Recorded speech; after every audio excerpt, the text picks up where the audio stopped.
Hi, my name is Greg Hetmansberger. I'm a Cobus bus driver from the Sun Prairie Terminal just outside of Madison, Wisconsin. And I've been driving for Cobus for almost 10 years. I started out part-time, and the way it started was a pretty interesting story that I still love to tell. I had left teaching full-time to get licensed in the financial industry and was working at becoming a financial advisor. And things were definitely a little up and down. One day, my pastor asked me how things were going, and I told him, and he said, "You should do what I do." And I knew he didn't mean preach in the church, because I knew when he wasn't in church, he was driving a bus. And I said to him, "Drive a bus?" And I said, and it wasn't that it was a demeaning idea to me. I just couldn't picture myself driving a vehicle that large. I'd never driven anything larger than my wife's minivan. But I stopped in at the local office, got some information, found out about written tests and the training, and lo and behold, the very first training session I had after we backed that bus out of its stall and started driving, I just loved it. It was much easier than I thought and really a lot of fun. And Dave Thompson, who's my trainer, who's still with us in Sun Prairie, just took as much time as we needed. I think we had 4 sessions in all. We decided I was completely ready to pass the driving test, and I did.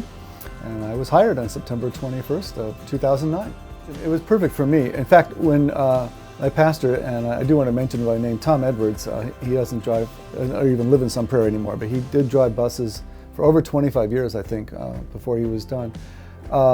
He told me one of the great things about driving for Cobus, even part-time, was that it would really be up to me whether I wanted my own route regularly, whether I wanted to just do the charter trips that usually are sometimes school sports or field trips, or a combination of both, and that if I liked it and wanted to do more, that I probably would have the opportunity to really drive as much as I wanted. And that's exactly how it worked out in the end over a number of years.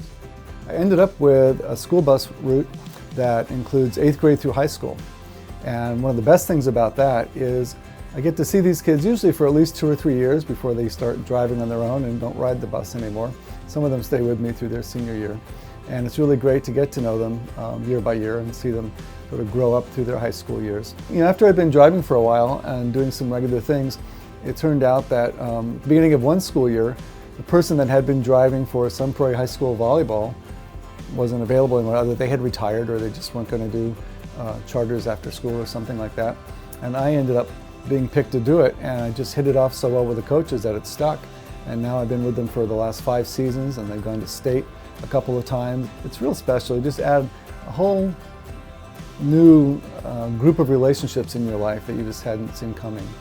I've also been a freelance writer since the late 1980s, and it turns out that driving buses has been just perfect for working that into my schedule as well.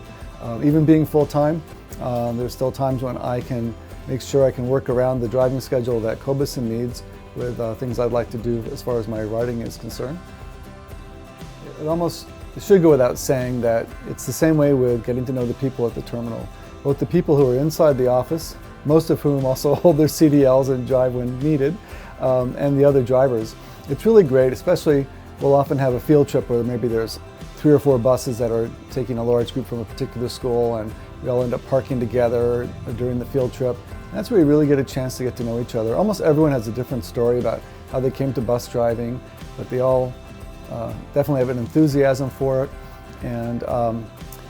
And the people in the office that I've worked with, most of them have been there longer than I have. So you really end up feeling like you're part of a family, which is more than appropriate since Cobus is still run by the same family that started it back in 1938.